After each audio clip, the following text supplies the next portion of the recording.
All right, guys. So as always, spoilers for not just The Last of Us Season 2, Episode 6, but also spoilers for the game The Last of Us Part 2, because I don't feel like talking around it. So if you're just a fan of the show, don't watch this.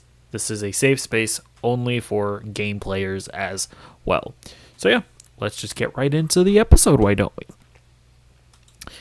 We got a flashback with Joel and Tommy. This was a pretty interesting surprise. I never thought we would actually see something like this in the game or the show. And yeah, really cool scene where we actually meet Joel's dad and we kind of get into the whole, theme. One of the themes of The Last of Us Part 2, which is cycles, right? The game is about the cycle of revenge. Here we see almost like a cycle of shitty parenting or at the very least like flawed parenting. And that is actually a scene that's the thing about this scene that I thought makes it kind of unique from a lot of scenes like it, where we often see a tragic backstory and the kid is getting beaten by his dad, and that's part of the reason why they're like a asshole when they grow up. But I kind of like that in this scene we actually get Joel confronting his dad, and we actually see his dad like have an actual conversation with him about it and reflect on why he chooses to beat his kids. And like by the end of it, he doesn't beat Tommy like we might have expected him to. It's interesting because it's like it's kind of like this episode is a lot about reflecting and actually like thinking about your choices and either justifying them or not. It's yeah, it was actually a kind of a unique scene, whereas we've seen a lot of scenes like it, and we've seen how most of them turn out. We also get an interesting scene where we actually see like the moment where Ellie decides to burn herself to cover up her bite. Uh, it's a really kind of bittersweet scene because we see Joel like really in prime parenting mode. We like really see the clear love that he has for Ellie, the genuine concern he has for Ellie when he sees how bad the burn is. But I also like how later on in the cake scene, I don't have a picture of it, but when he brings out the cake, I like that he's like, I understand why you did it, because yeah, that would suck having to wear long sleeve shirts every day. The other interesting part about this episode is the fact that we actually see Ellie have her spunk again, because one of the criticisms that I've seen from a lot of people who haven't played the games is that they just find Ellie to be completely unlikable. And I'm going to be curious to see what a lot of those people's reactions are to this episode, because this episode goes a really I think this episode actually does a really good job of explaining that, of explaining how the weight of Joel's lie just slowly sort of starts eating away at her and sort of turning her into the character that we see her be at the beginning of the season. And I'm gonna be interesting to see how, or like I'll give the show this as well. I've kind of criticized a lot of the changes that they've made because it feels like they were done in order to make the story more palatable to people. The main thing is them actually explaining why Abby did what she did, which I thought was just kind of lame. I will say they made Ellie kind of unlikable for a lot of this first season, and they chose to actually let people sit with her unpleasantness, actually like experience the uncomfortableness, which I feel like is a key aspect of The Last of Us Part 2. And they waited until episode 6 in order to really go in and do a deep dive and explain it. And in a lot of ways, they actually, yeah, they also let people sit with the death of Joel.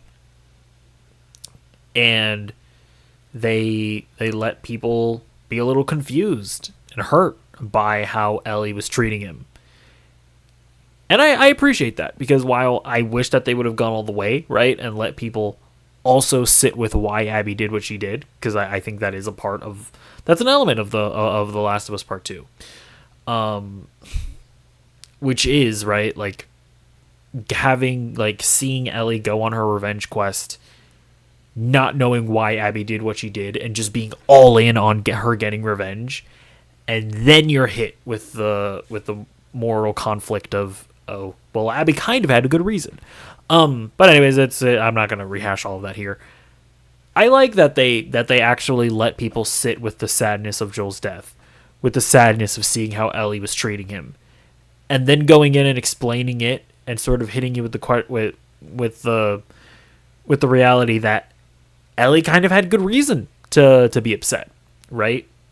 Like, you can agree or disagree with what Joel did, but you can undoubtedly understand that Ellie felt betrayed and conflicted, and it's understandable. So I give the show credit where credit is due. We get the wonderful scene of Joel singing. I kind of like that he's kind of a shitty singer. I feel like that's real. I assume this is actually Pedro Pascal singing. I wonder if it's actually Bella Ramsey singing as well, now that I think about it. I hope so. But who knows? I'm not going to look it up, because I don't care that much.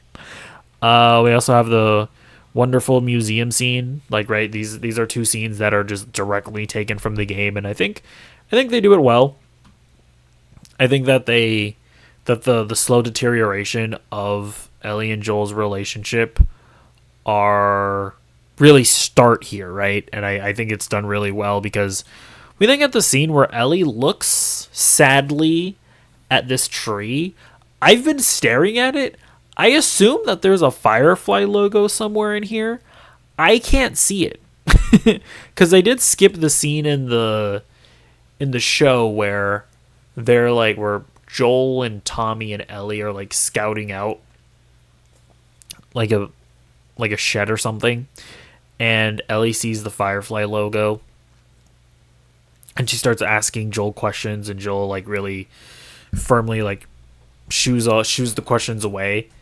I feel like this is kind of that moment here where Ellie sees something in the trees and she gets kind of sad. I assume it's a Firefly logo, but I couldn't see it. I don't know. You tell me. But yeah, we start seeing Ellie drift away, right, as she's having lesbian relations. I don't know. I'm awkward. We see her getting tattoos and whatnot. We see Joel being kind of a conservative parent here. And then we see Ellie literally drifting away by moving into the shed and whatnot.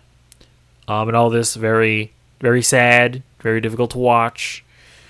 We see that we have this interesting conversation with Joel and I forget the lady's name, but she's a psychiatrist, where she says that the moth that Ellie's been dreaming about and drawing and stuff means death, which is interesting to think about, considering the story of The Last of Us Part 2. We also get this really, really nice addition of Eugene's death, which obviously wasn't in the game, but I actually really love the way that they did this. So in the game, Ellie just feels uneasiness from just her being able to tell that Joel was lying to her at the end of the first game. And so she actually goes back to the hospital and finds the tape of the Fireflies. I actually really like the way the show did it. I think I like the way the show did it more, where because of this situation with Eugene, and Ellie sees Joel break another promise, and she knows for a fact that he lied here, and that lie feels exactly like the lie that he told at the end of season 1, that she's able to tell that was a lie too.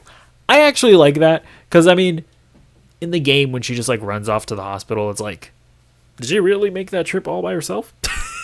It seems a bit like a Herculean task, right? When you think about how hard it was for them to make that trip the first time. I mean, at the end of the day, I don't actually care that much in the game. Like, I think it's fine that they did it that way. But this feels like a more natural and real and actually just a great scene with Eugene as well. So again, listen, I criticize the show where it needs criticism, but I'll glaze it when it needs glazing. I am fair. I am fair. Then we see Ellie betray Joel. She's like, he's lying. He's a liar. No, we really see what the psychiatrist meant when she said that she hates Joel. But again, I also think the show does a good job of making Joel's decisions understandable, where it's like, yeah, is he lying?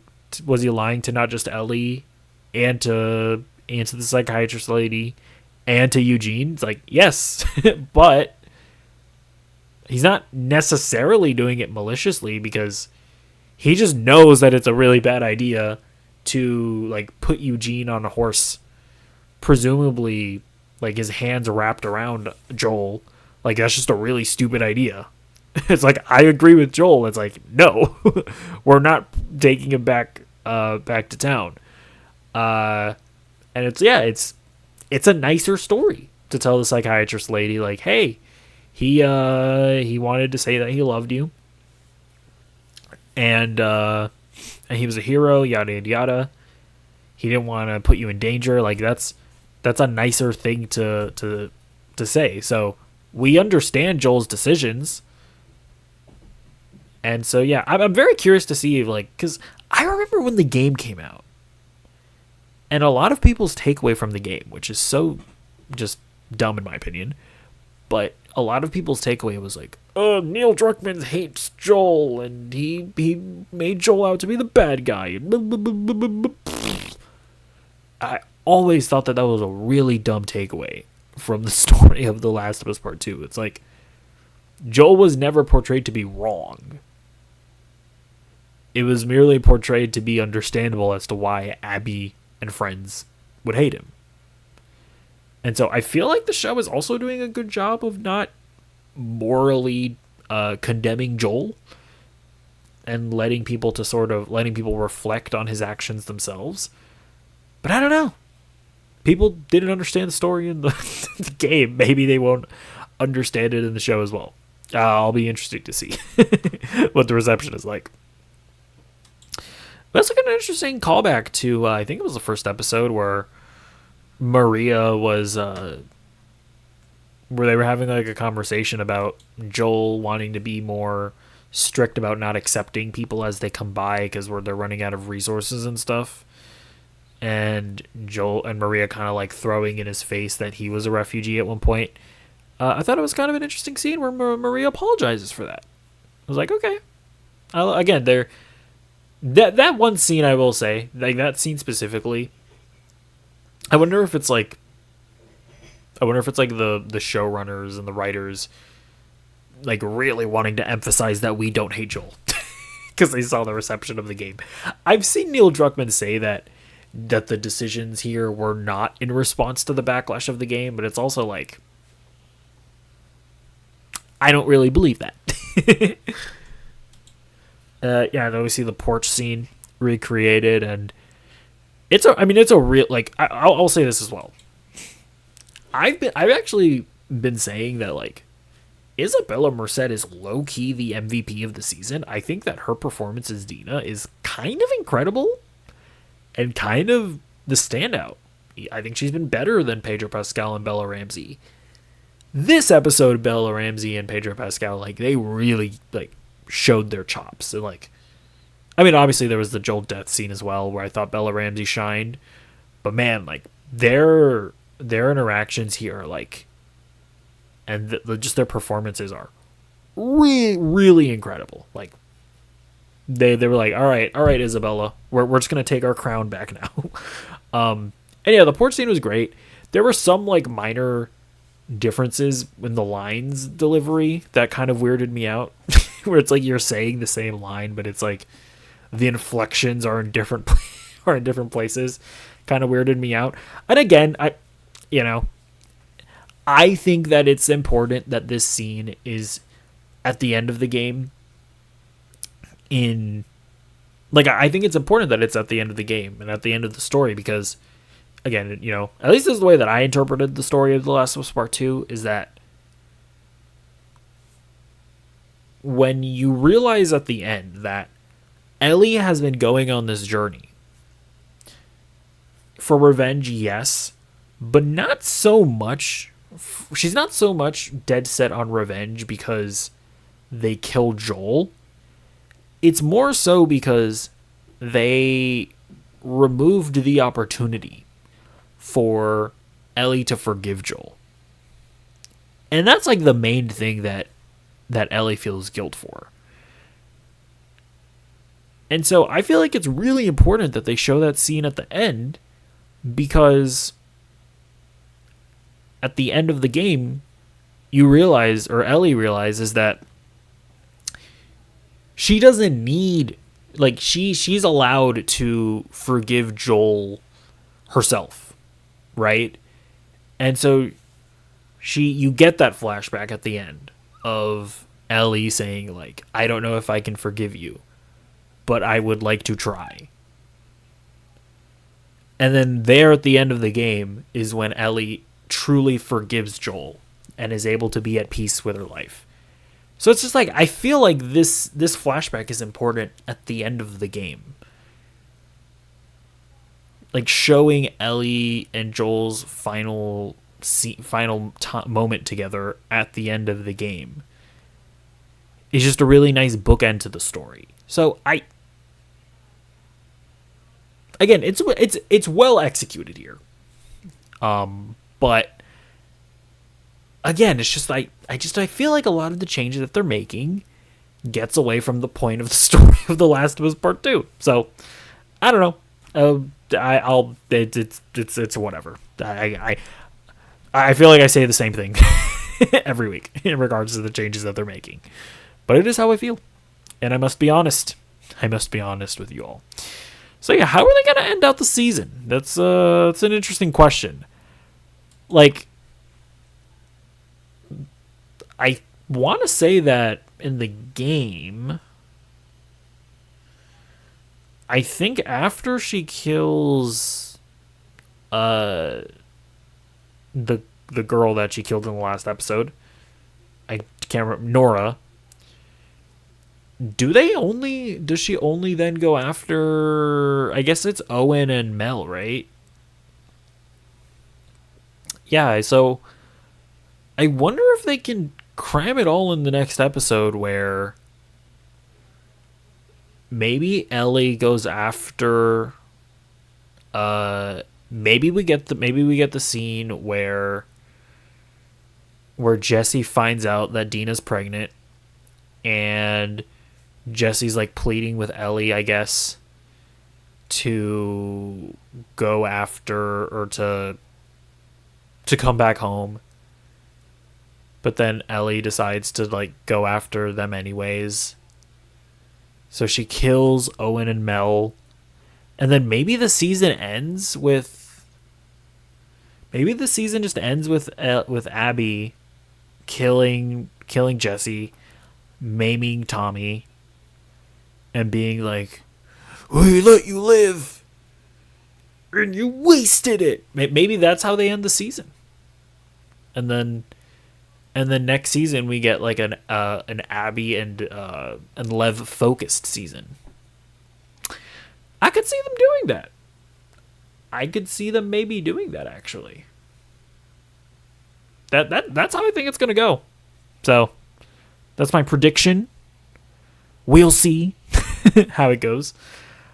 And I'm very curious to see how general audiences respond to all of this. Like, are they gonna be into it? Like, is HBO in for a wild ride for like really low ratings for season 3? Because they've already greenlit it, so they're making it. Yeah, I'm gonna be very curious to see how this all plays out. But either way, let me know what you think in the comments down below, and I'll see you in the next video. Goodbye.